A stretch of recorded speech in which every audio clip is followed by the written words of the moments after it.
గతంలో జరిగిన ఒప్పందాల గురించి తెలియని వాళ్లే కంచుగచ్చిపోలి భూములకై రాజకీయం చేస్తున్నారని మండిపడింది ప్రభుత్వం. వేల కోట్ల విలువైన భూములను ప్రభుత్వానికి దక్కేలా తాము కృషి చేశామని స్పష్టం చేసింది.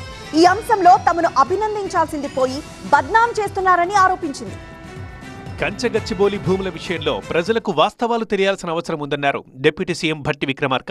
యూనివర్సిటీ భూముల్ని ప్రభుత్వం లాక్కుంటుందని ప్రచారం చేస్తున్నారని ఆరోపించారు. 400 ఎకరాలకు బదులు పక్కనే 397 ఎకరాల్ని ప్రభుత్వం యూనివర్సిటీకి కేటాయించిందని, ఇందుకు సంబంధించి పంచనామాతో కూడిన అన్ని డాక్యుమెంట్లు ఉన్నాయని తెలిపారు. 10 ఏళ్ల పాటు ఈ అంశాన్ని బీఆర్ఎస్ పట్టించుకోలేదని, ప్రైవేటు వ్యక్తుల చేతిలో ఈ భూములుండాలని వారు కోరుతున్నారని ఆరోపించారు. అంటే in exchange of this 400 acres 397 ఎకరాలు అంటే that is also nearing about 400 acres ఆనాడు యూనివర్సిటీకి ఒప్పచెప్పడం జరిగింది.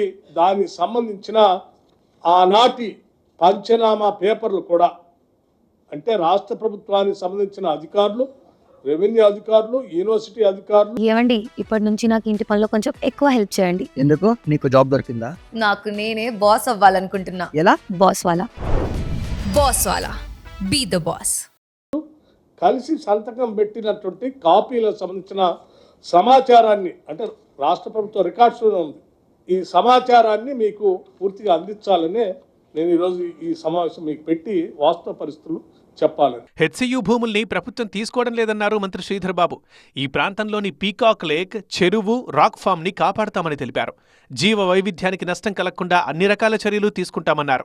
కొన్ని పార్టీల ప్రకటనలతో విద్యార్థులు గందరగోళానికి గురి కావద్దన్నారు. అక్కడున్న ఉపాధ్యాయ సిబ్బందికి కానీ, యూనివర్సిటీకి సంబంధించిన ఇతర సిబ్బంది, మేము రాష్ట్ర ప్రజలకి, యావత్ విద్యార్థి లోకానికి సంబంధించి యూనివర్సిటీ ఆఫ్ హైదరాబాద్ సెంట్రల్ యూనివర్సిటీకి సంబంధించిన ఆస్తి కానీ, 1 ఇంచు భూమి కానీ ప్రభుత్వం తీసుకోలేదు. ఇది స్పష్టం. ఈరోజు కొంతమంది వ్యక్తులు, కొన్ని పార్టీలకు అఫిలియేషన్తో సంబంధం ఉన్న సంఘాలు తప్పుడు సమాచారాన్ని ప్రజలు చేరవేసే దిశలో తప్పు పట్టిస్తూ ఈ భూముల విషయంలో ఇంకా ఎవరికైనా సందేహాలుంటే నివృత్తి చేసేందుకు తాము సిద్ధంగా ఉన్నామని ప్రభుత్వం స్పష్టం చేసింది. యూనివర్సిటీ విద్యార్థుల సమస్యల్ని పరిష్కరించేందుకు కృషి చేస్తామంటూ వెల్లడించింది.